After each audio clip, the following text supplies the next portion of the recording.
senior political science major here at CC, and I'm also the issue organizer for the Political Advocacy Coalition. Thank you all so much for joining us. Just to provide some brief background that I just spoke with the panelists about what this series is about and what we're trying to accomplish here at the CCE is just really an opportunity to connect students to all of the different issues and groups on campus. So the co-op, which is the organizing body which I fall under as a political advocacy issue organizer, is here to really consolidate and connect all the different student groups on campus. So this is an ongoing panel series to highlight all of the different issue groups, which include things like K through 12 education, poverty and injustice, and a whole host of other issues. So without further ado, I will go ahead and let the panelists introduce themselves. So panelists, if you could please just include your name, the group you're here representing, and just a kind of fun question: what was the first election you ever voted in? So Drew, if you would like to start. Sure, and thank you for having me. Hi everyone, my name is Drew Houston. I use she, her pronouns, and I'm here representing Citizens Project, which is a local nonprofit, nonpartisan, value-based organization here in Colorado Springs. We focus on equity, inclusion, and justice. And I had a lot of fun thinking about the question about what was the first election I voted in. My short answer would be the 2004 John Kerry and George Bush election. But there's a longer and a fun answer that leads into some of the advocacy work that I've been involved in. So thank you for posing that question. It was fun to think about. Nate, if you'd like to go ahead and introduce yourself. Yeah, so my name's Nate. I'm a senior at CC, and I run, among other things, the American Enterprise Institute Executive Council at CC, which is sort of the nominal group for conservative and libertarian students on campus, all 4 or 5 of us. The first election that I voted in was the 2016 election because I'm a senior in college.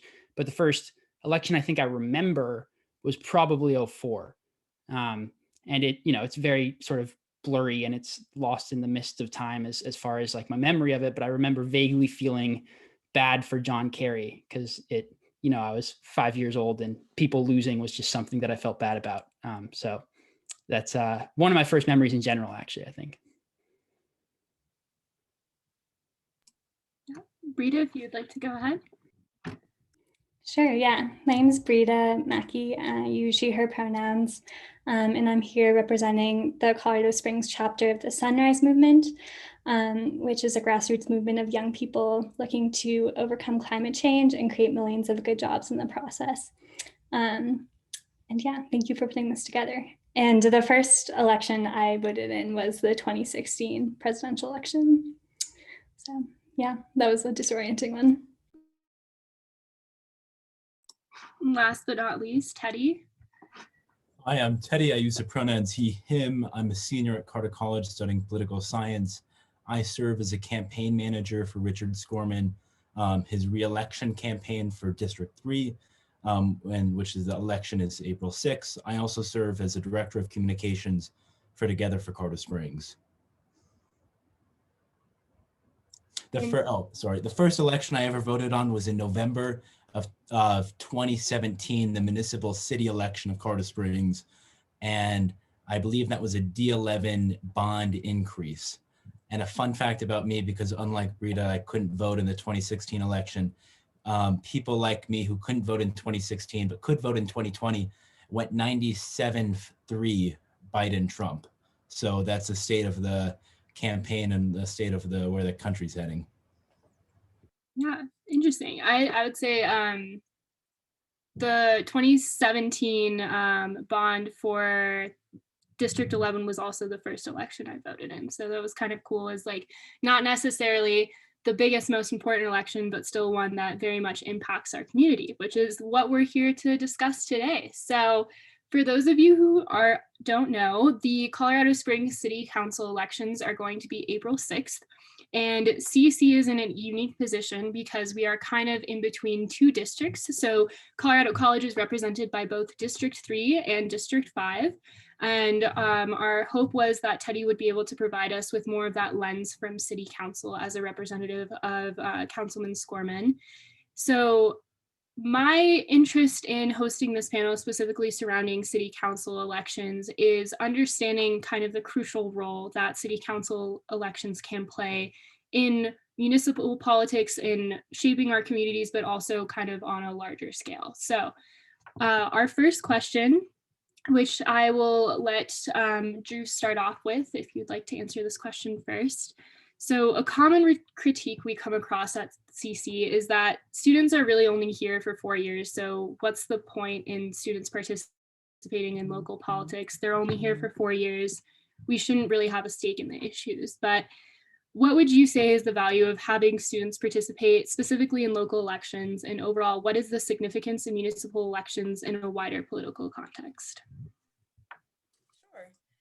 That critique is also something I think that Colorado Springs residents in general deal with, because we have such a heavily military town. So a lot of times people move here and think, well, I'm only here for, a specific duration. Should I get involved?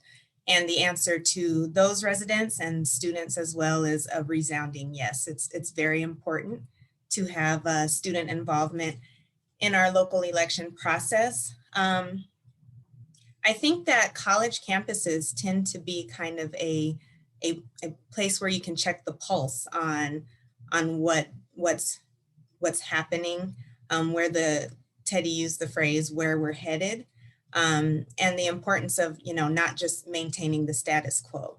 So getting the voices of students heard is very important in sharing the direction that we're moving as a country and specifically as a community. Municipal elections impact our day-to-day lives more often than not than the national elections that get the majority of the media coverage. So we would say it's very important to have that involvement.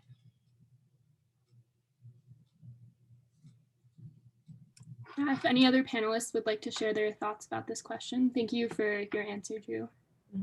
Thank you, Drew. And I just, to add to what you said on where Colorado Springs is going, out of any city in America, Colorado Springs had the largest shift from 2016 to 2020. That was 11 points.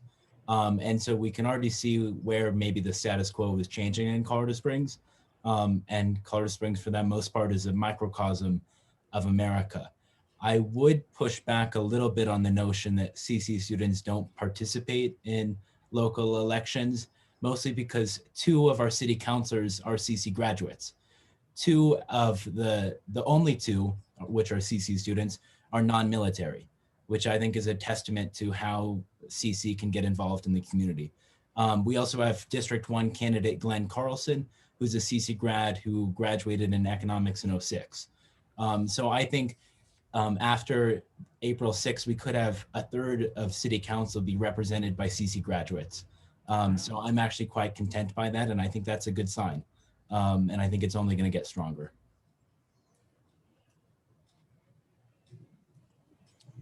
Yeah. Sorry, go ahead, Brita.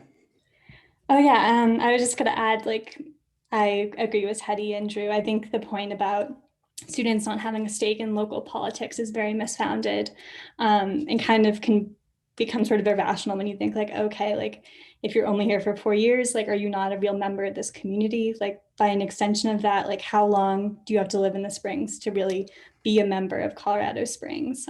Which I think just perpetuates an exclusionary culture around local politics. That is the opposite of what we need in municipal politics, where, as Drew said, the decisions being made are so important and affect our everyday lives in so many ways, that I think the greater participation we can have from all members of the community, the better off Colorado Springs City Council will be.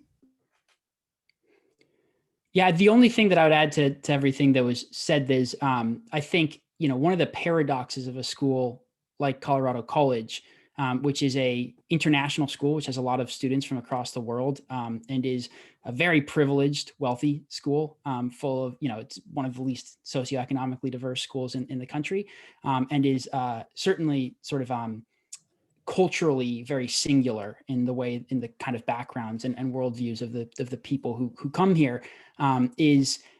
There is, especially in a more traditionally conservative or Republican community like Colorado Springs, there's real virtue for students getting involved in local politics with the right mindset, right? Which is not necessarily first and foremost, in my opinion, the sort of activistic mindset, which is a dissatisfaction with Colorado Springs politics and a desire to sort of impose the CC political worldview onto the city writ large, but as an opportunity to engage with people that most CC kids haven't actually got the chance to meet before, and have sort of only existed as an abstraction in the minds of most Colorado College students.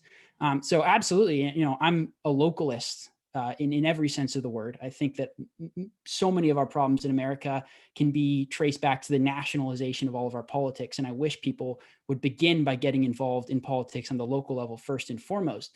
But one of the virtues of that isn't just to be sort of change makers, to use a fashionable term, but to actually engage face-to-face physically with people that they don't know. And CC is such a cloistered bubble in so many ways, that the reason I think students should be getting involved in Colorado Springs politics isn't because, Colorado College students know best, and they, we should sort of change the community in the ways that we want to transform it, but to actually meet people with different perspectives and take their views and their experiences and their ideas and their political philosophy seriously. And if you engage on those terms, I think that is a really important sort of step in the right direction towards a civic renewal for America in general, is community engagement with people from different worldviews, from different perspectives, from different backgrounds, and trying to come together and talk about politics in a way that's inclusive to a variety of different people, rather than in this sort of activistic sort of patronizing way, which is that this sort of imposition of our politics on the community writ large.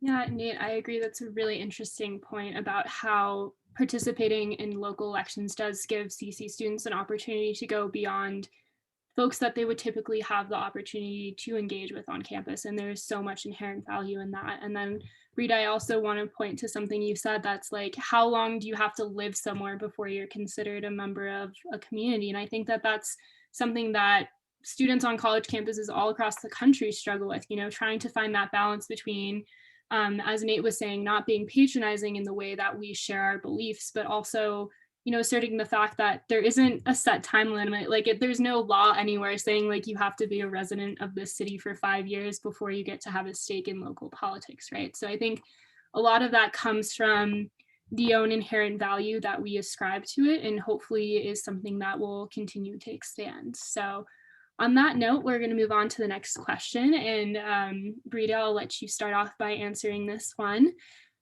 So what do you think is the most pressing issue facing the city of Colorado Springs, and how can students specifically work to address this issue?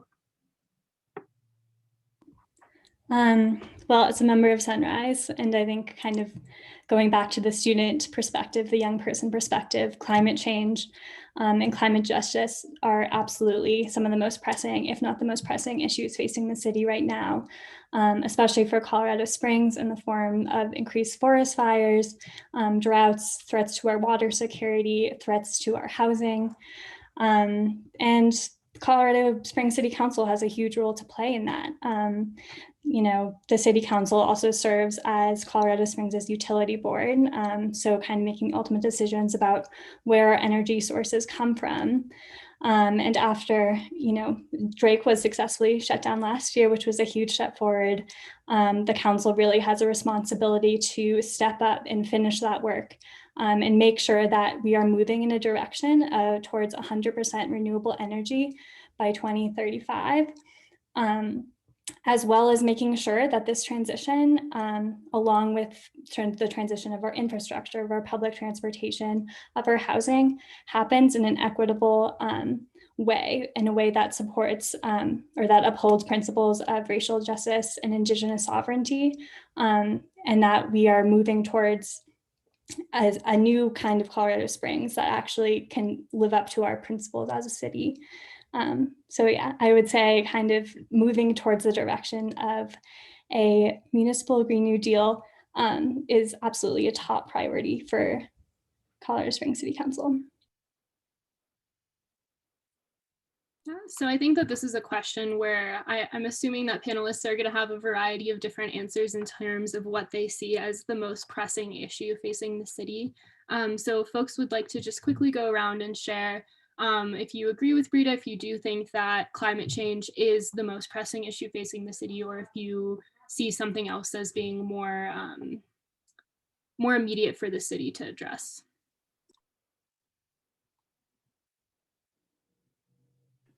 Well, I agree with Brita absolutely that climate change is a very significant issue facing the nation and the world.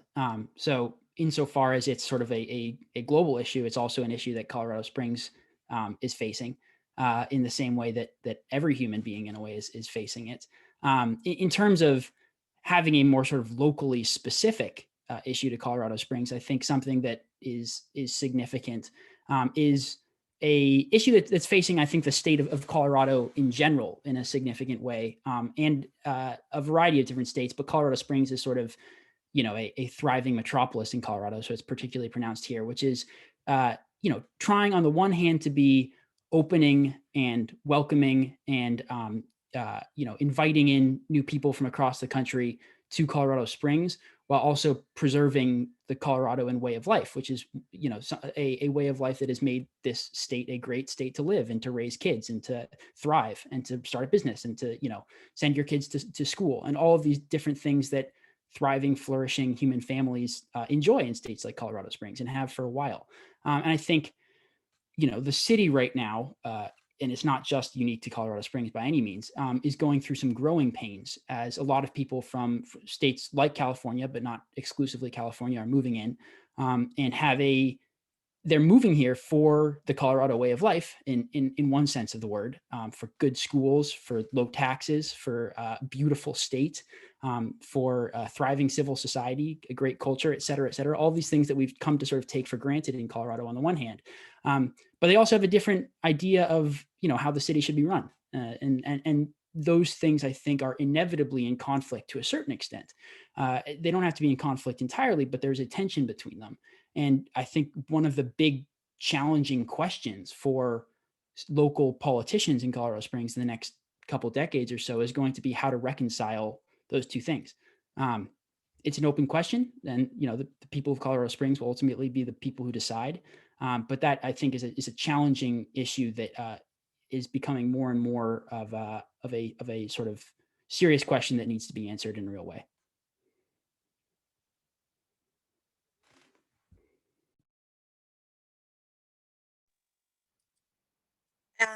As a representative of Citizens Project, I will choose to keep my personal view to myself, but I will say that our values, again, are equity, inclusion, and justice. So any issue, both of the issues that have been raised actually fall under that umbrella. When we talk about the Colorado way of life, my first thought is, you know, who is at the table to discuss what defines the Colorado way of life? What does that mean? And that's an inclusion issue.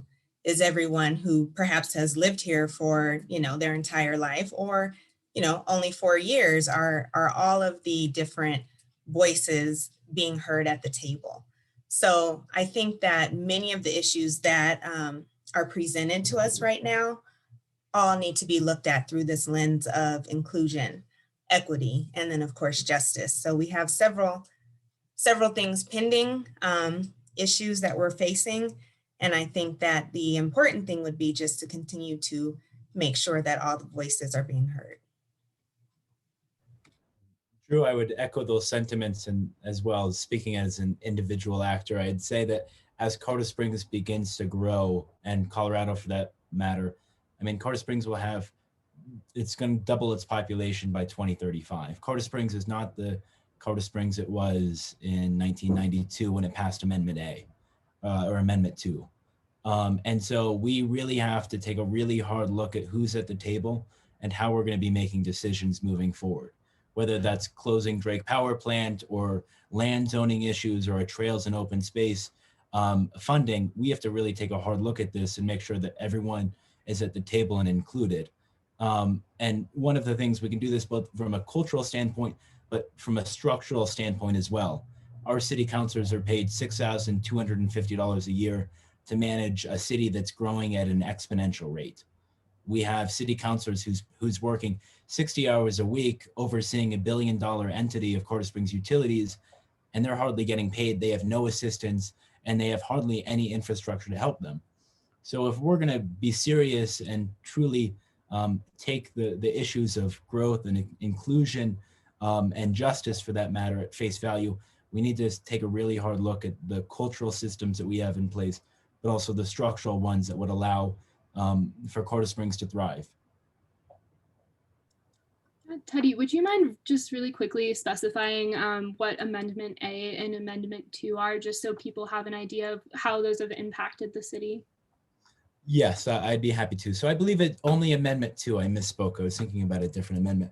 In 1992, I believe Colorado, and specifically it started from a group in Colorado Springs, launched an amendment that would ban or that would legalize the discrimination of gay and lesbians for any form of discrimination.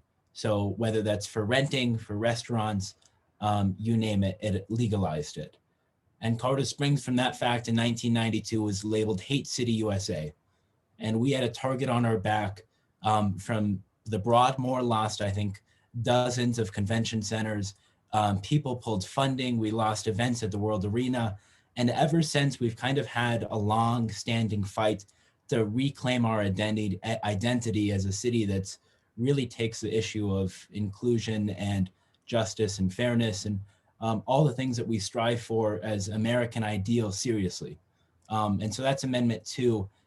Luckily, it was repealed in Romer v. Evans, I believe.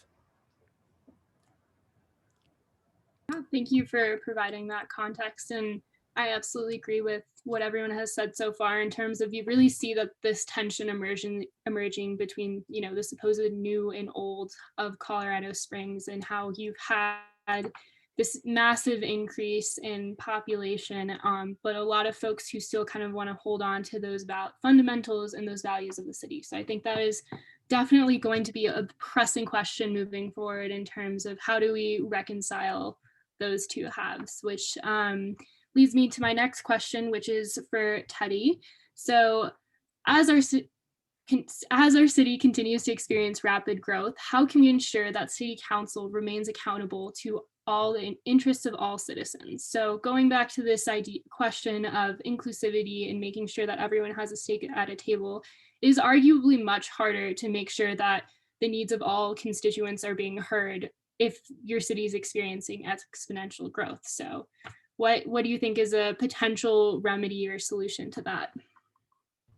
Look, I'm not going to offer one panacea that's going to solve the issue of representation democracy. I would probably give twofold ways to get involved.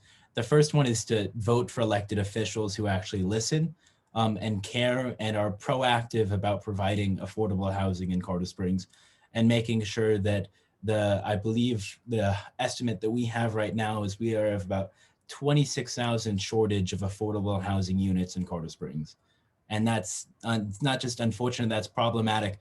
And with a tsunami of evictions that's going to come with COVID, it's only going to get worse. So we have an affordable housing issue that we need to deal with. And in order to deal with that, we need city councilors who are willing to listen and learn and act from that. But the second part of it is democracy isn't just a spectator sport. It's not just about voting by April 6th in this election.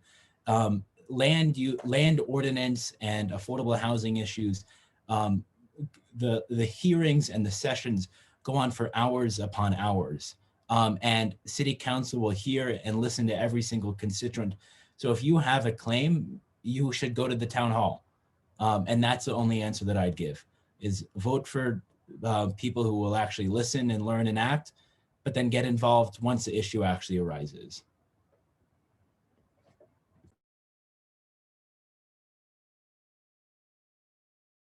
Yeah, if other panelists. Just tack on to Teddy's statement. I would agree, vote. And then the next step is accountability. So I think all too often we feel, you know, I've done my part, I checked the box, and now I'm finished. With the election coming up on April 6th, just as an example, there are people who are asking to be re-elected. That means that this is the opportunity for citizens to hold them accountable for the things that they promised or that they agreed to, essentially in exchange for the votes that they received.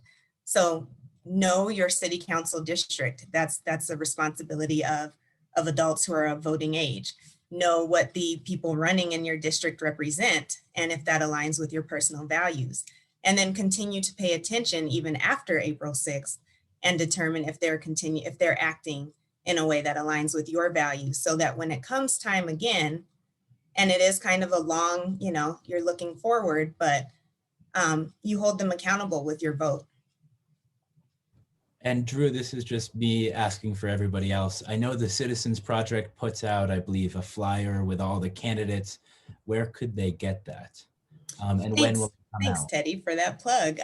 You can keep an eye out on the CS Indy as well as Colorado Springs Business Journal. There are two things happening right now through Citizens Project that I'll just plug really quickly.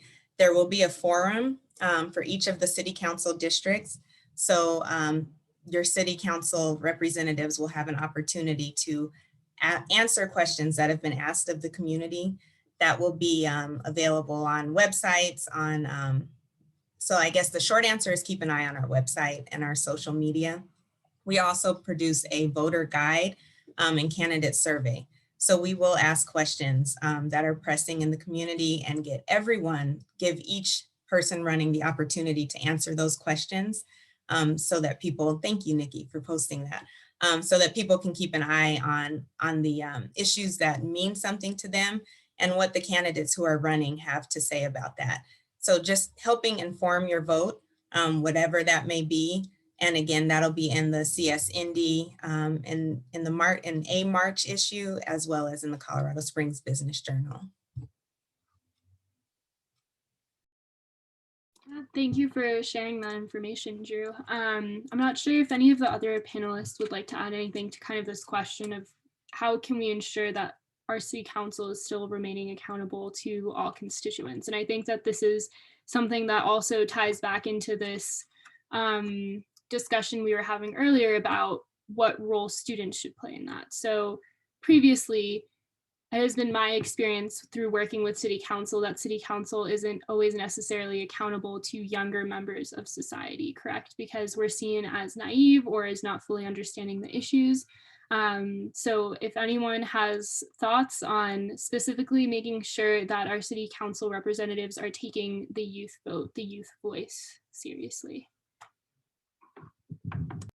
Well, I mean, another reason is just young people don't vote as much. So if you are, you know, I mean, just simple incentives. If you're a city council member, you're trying to sort of appeal to people who you know are going to show up and vote, and we don't show up and vote. I also think a lot of times we are naive and don't know as much, but that's, I guess, me being a self-hating Generation Z member.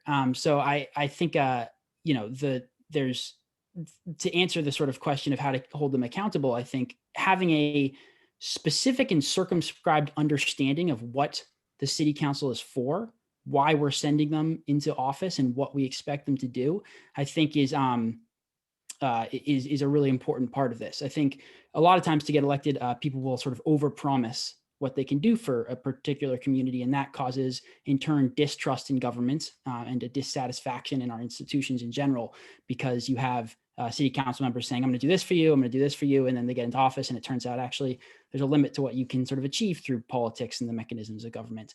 But on the flip side of that, once you know what the city council can do and should do, you should expect them to do it well, right? I mean, you know, handling our utilities well, right? Making sure that our education system is good, holding law enforcement accountable when law enforcement behaves in ways that we don't want law enforcement to behave. All of these things are what the city council should be doing. And keeping that sort of at the forefront of our vision when we're talking about politics and we're talking about who deserves to get reelected, to use Drew's formulation, I think is a really important part of this discussion. And that, I think, having that sort of big picture concept in your mind when we're, evaluating who to give our vote to, I think is really important. I also just think being part of the process to get more information out there about city council in general is so important.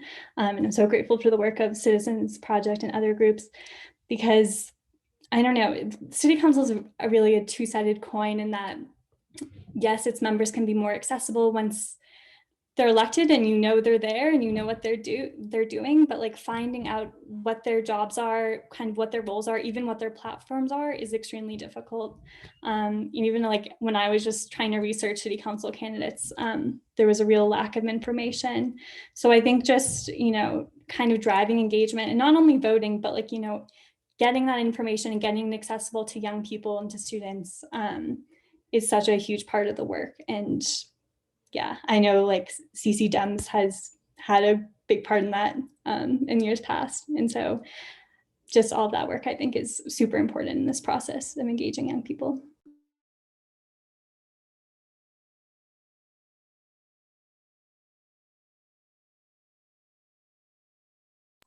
So Nate, I quickly want to go back to something you mentioned earlier that kind of sparked this question for me, which is you mentioned this Coloradan way of life, or specifically, I think the way of life that we've come to associate with Colorado Springs. And this is something that includes low taxes, low utility rates, minimal government interference for the most part, in terms of the Colorado Springs being at the core of the libertarian movement, truly where the libertarian movement in its modern iteration was born in the United States.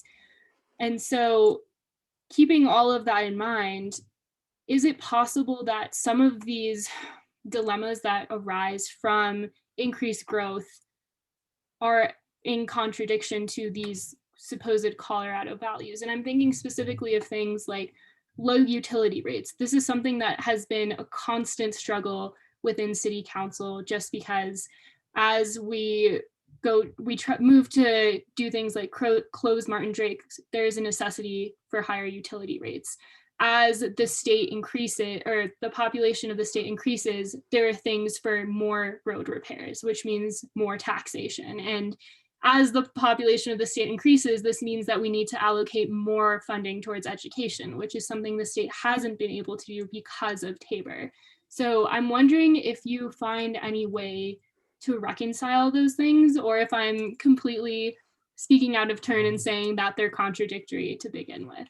Well, I don't think you're speaking out of turn. It's certainly an opinion that a lot of people have. I do tend to disagree with the premise, though. I think it's absolutely not the case that as the state grows, that therefore requires sort of a larger role for government in our lives. If anything, it actually could be formulated the opposite way. The Colorado is a booming economy. That means that they're, just strictly in the terms of taxes, that means there's higher tax revenue when people are coming in, right? Certainly, the education spending, Colorado generally does pretty well on education scores in a variety of different ways. And we have a robust charter school system, right? That doesn't mean that it's not because we sort of spend more money on public schools to sort of pay off powerful teachers unions. It means that we have actual competition in the education market, and that serves the sort of often the most marginalized people the most. So there is not, if anything, the growth of the state in a variety of different ways makes it more dynamic, more prosperous in ways that don't require sort of government taxation. If we were a shrinking state, if we were struggling economically, then we might have to actually, talk about the government becoming involved in a variety of different ways to sort of remedy the lack of prosperity that that we're struggling with. But luckily, Colorado right now doesn't have that issue. And a perfect example of that is the fact that we're doing well across the board by any metric, and we still haven't raised taxes. You know, I think it's the sort of formulate it in a simplistic way. If it's not broke, don't fix it, right? Which is, there are always plenty of things to improve about Colorado, but actually the things that a lot of folks want to sort of grow government for generally aren't places where Colorado is really struggling, right? We're doing pretty well in education. We don't actually have to, spend more in a variety of places there, right? We have a flourishing economy, right? Or we have a growing middle class, and we have people of all different backgrounds, races, ethnic backgrounds moving up into the middle class. Our middle class is diversifying in a bunch of ways. So again, that's not to say that we're perfect by any stretch of the imagination. There are real issues in this state, like there are real issues in every community. But I have yet to hear a really convincing argument, except maybe in the on the issue of the environment, which I think that there is a role for government regulation, where there is a problem in Colorado that could be significantly improved by a new government program or higher taxes. I'm open to the fact that there could be. I just haven't heard that argument yet. Well, let's maybe see if you hear it now. Colorado. I'm looking forward to it, Teddy. Colorado has, as you said, Nate, and I'll agree with you, as the third best or top 5 best economies in the nation. So I guess a question I'll just pose to you is, why does Colorado have the 47th worst funded school system in America per capita? Well, why do we have the 47th worst funded school system in America, but we actually perform generally in the top 10 to 15 in school systems? Maybe it's that there actually isn't an inverse connection between school funding and school outcomes. Why has America's school funding gone up every consecutive year for the past 3 decades, while every single metric, our school performance rates have gone down? Is it because throwing more money at the problem doesn't necessarily actually solve it? No, but I would say that when I think over 20% of our rural schools in Colorado can't afford to go to school for 5 days a week, we have a serious issue on our hands.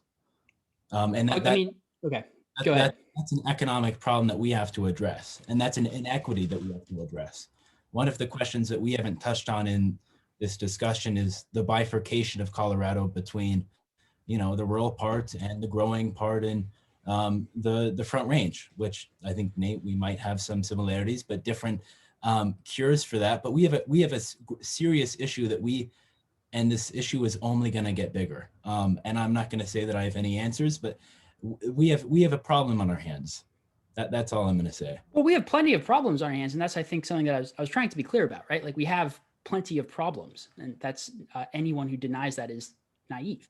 I just want to get an acknowledgement here that the fact that we actually do really well in terms of education performance, while we actually don't need to spend that much tax money on it, is a good thing that we should be celebrating, not something that we should be pointing to as a problem, right? I guess when you said, when we had, I think it was when there's not a problem, if there's not a problem, why try and fix it? I think, as you just said, we have a bunch of problems. I guess it depends how you define the problem. And then we can move on, Elena. I don't want to take this up, but to me, the way you should evaluate education rates is how well our education system is serving students, not just some arbitrary metric of a numerical amount of taxpayer money we spend on it. To me, the fact that our education system is serving students very well is actually great. It's worth celebrating. And if we can do it at less cost to the taxpayer, it's even better. I'm sorry, Nate and I haven't been in a class for over a year, so we mend some old wounds, and we've had withdrawal. Well, I appreciate the spirited debate, and of course, when it comes to Colorado politics, it can be very messy at times, especially because we are a state imbued with such a unique constitution. Take that as you will. So kind of recentering the conversation around specifically city council and the role that students play in that election, in this upcoming election on April 6th, I was hoping that every panelist could go around and share what, aside from voting, what other forms of political advocacy do you believe that students should engage in? So Drew, if you would like to start. I think that the pandemic has has caused us to be creative in a lot of ways. And so while there may not have been the opportunity to join as many things or groups before, it's for a lot of people, these kinds of programming, logging onto a Zoom, things of that nature, are actually more available at this time. So the short answer is get involved. Whatever the issue is that you are passionate about, there is probably room for organizing, and there is strength in numbers. So perhaps one person won't be heard or taken as seriously, I think was a phrase used before, because they're quote unquote young and naive, but a group of people will be when it comes to taking issues to city council. Also finding groups that are either supporting your values or are nonpartisan and just supporting civic engagement. Perhaps CP Citizens Project has a call out right now asking, what would you like to know from your potential city council candidates? So send in a question to info@citizensproject.org or find another local organization who's doing things like that. Again, just an opportunity to make your voice heard. I think anything that strikes a chord with you as an individual likely strikes a chord with many other people. And so often it just takes getting together, getting organized, and finding ways to get involved. Often things that begin locally can grow into very big movements. And we've seen that dating back to SNCC, the Student Nonviolent Coordinating Committee in the 60s, and the Civil Rights Movement. So I think just knowing that there's room for your voice and looking for opportunities to make that voice heard.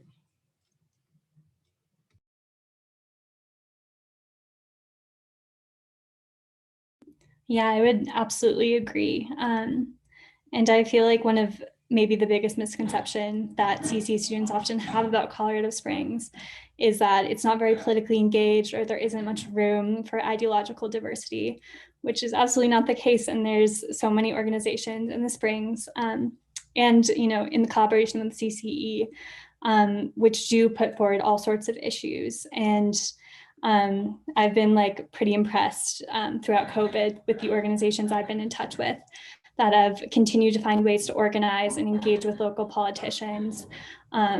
Sunrise obviously advocates a lot for working with you know, elected officials or candidates who are aligned with our values, and pushing them and working with their campaigns as best as we can. But there's obviously so much both within and outside of electoral politics that can be done in the Springs. So yeah, there's a lot of ways to plug in. I would just say get involved in a campaign. I know, I think probably about 4 CC students working on different campaigns, including myself, throughout 4 different districts. And they're providing wonderful groundwork and a field team that it's actually might make or break whether a candidate gets in office. And I think over this last year, I think I've had a really, almost a very philosophical coup in my head. I walked the halls of academia, and I used to think structures really were the only thing that mattered in life. And I think it's easy to have that. You read your French philosophy and you only look at structures. But over the last year, looking at it both a national level, but also a very local lens, I think you really see how much people matter in office and how much they can make a difference. I think we've talked about Drake closing and by 2023. Well, I mean, that's happened because we had a rather moderate city council that was willing to listen and to learn and to act. And a shameless plug, if Drew gets to plug, I think I'll plug Richard Scorman. He helped lead the legislative charge on that effort. So you really can only accomplish things with people. And so find people who you agree with, maybe you don't agree with them on everything, and try and get them elected.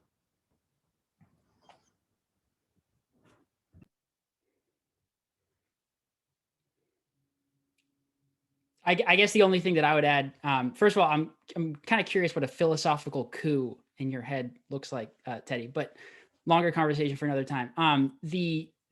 Go to local political meetings, Go to local party meetings. That's there's two reasons I think to do that. One is that, we live in a country that is increasingly politically segregated, politically and culturally segregated, right? So at the risk of being redundant, I think this is it's actually a pretty unique, most college towns are politically and culturally very similar to the actual campuses.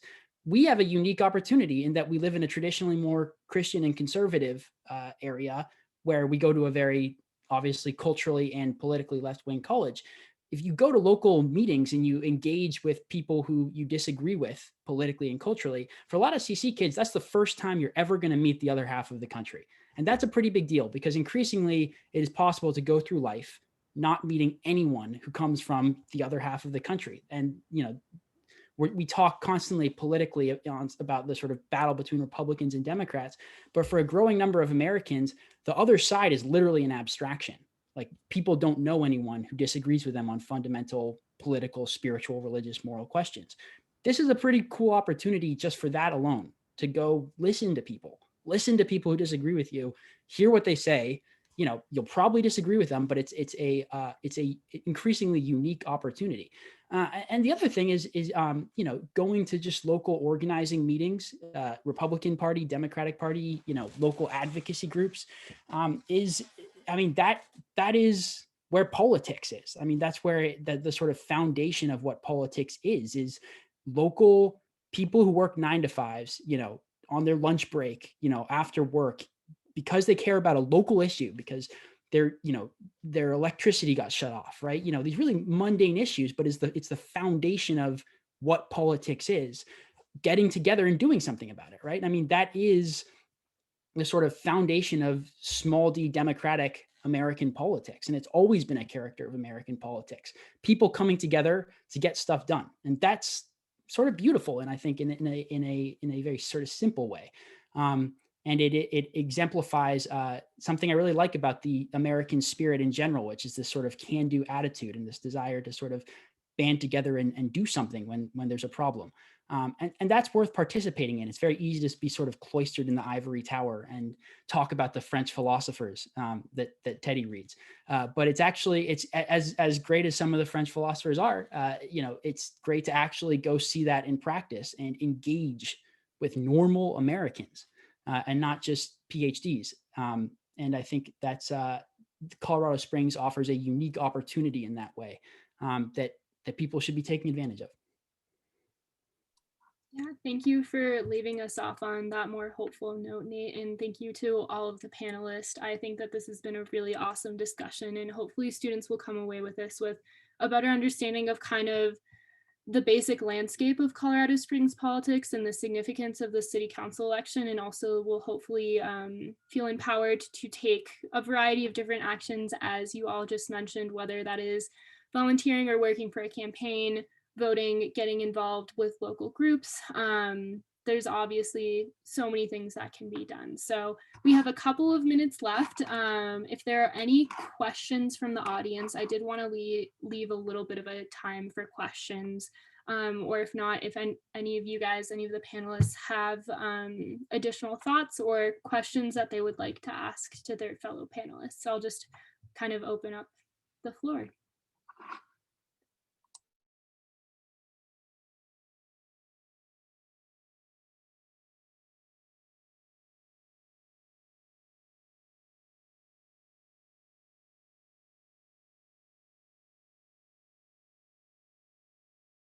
Don't be shy.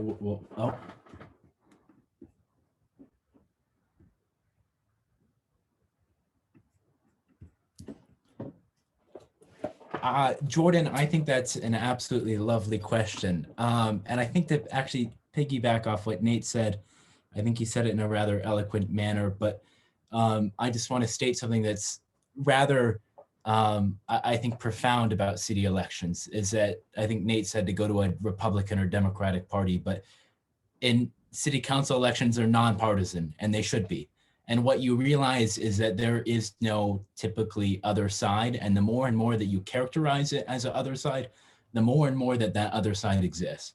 I meet with people, and I don't care if they're a Democrat or Republican or another unaffiliated.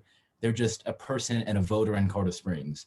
And so the more and more that we shape this about being Democratic or being with the Republican Party, I think the more and more that we lose focus of what's actually at stake in city council elections, because this is nonpartisan. It's just about the city of Colorado Springs and that's it. Yeah, I totally agree with all of that. And the only thing that I would add is, one of the other really beautiful things about local politics is trying to figure out how to fix your utilities bill isn't a partisan issue, right? You might have, if you're a conservative or a progressive, you might have different ideas about how to do that, but you don't fall into these sort of left-right divides where if you think this, that makes you my political enemy. And if you think this, that makes you, and people don't sort of fall back into their, partisan divisions, right? Like the water use, right? There isn't a clear Republican and Democratic position on that. And that means that there is like opportunity for actual discussion and debate of a policy issue on the merits rather than the sort of tribalistic, emotional sort of culture war, which is what we're dealing with on the national level, right? On the national level, there are, very real foundational philosophical divisions between Republicans and Democrats, right? Those are irreconcilable on a certain scale. Those don't feature quite as much in local elections. And the people that you're arguing with aren't an abstraction, they're your neighbors. They're people that you coach the other kids' little league. They're people that your kids go to school together. So you can't really afford to be as nasty as our politicians are to each other on the national level, because you actually have to live together. And I think that's a good thing.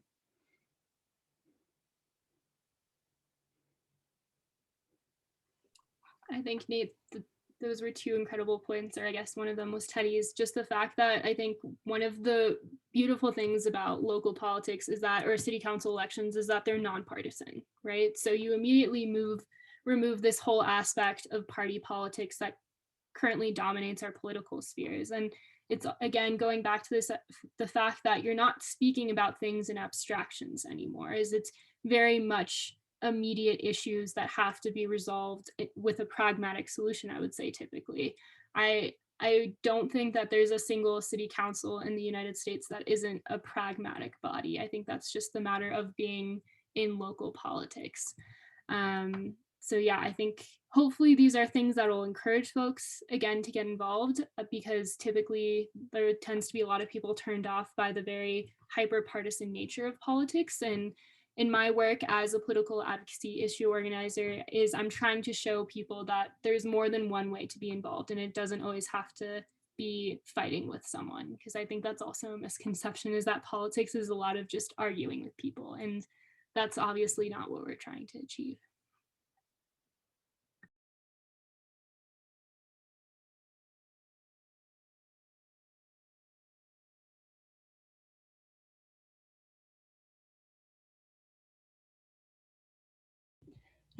Going to the second question, I think, as multiple people have mentioned, I think community organizations are some of the best modes for holding office holders accountable, because I think, as Drew said, like once you have a body of multiple people and you have a base that you can engage, being able to like kind of move these like smaller details into the light through direct actions, through, town hall meetings, letter writing, whatever, becomes a much simpler task. So I think.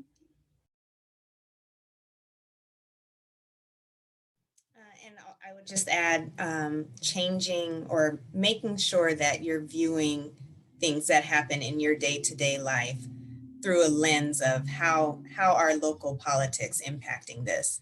So, I'm complaining because I'm stuck on the highway and there's, or in my neighborhood, the potholes never get fixed, or whatever the thing is that you're thinking about daily. How is this impacted by local politics, or how can I impact this through local politics? So just asking yourself, being conscious of asking yourself those questions will often lead you to, ways that you can hold your elected officials accountable.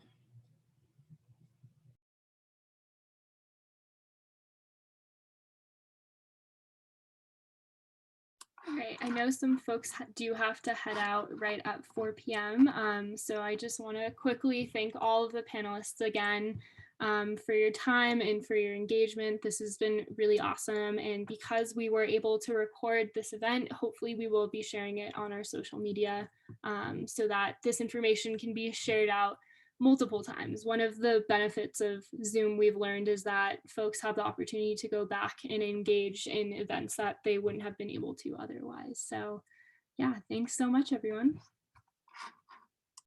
Thanks, guys. Thank you.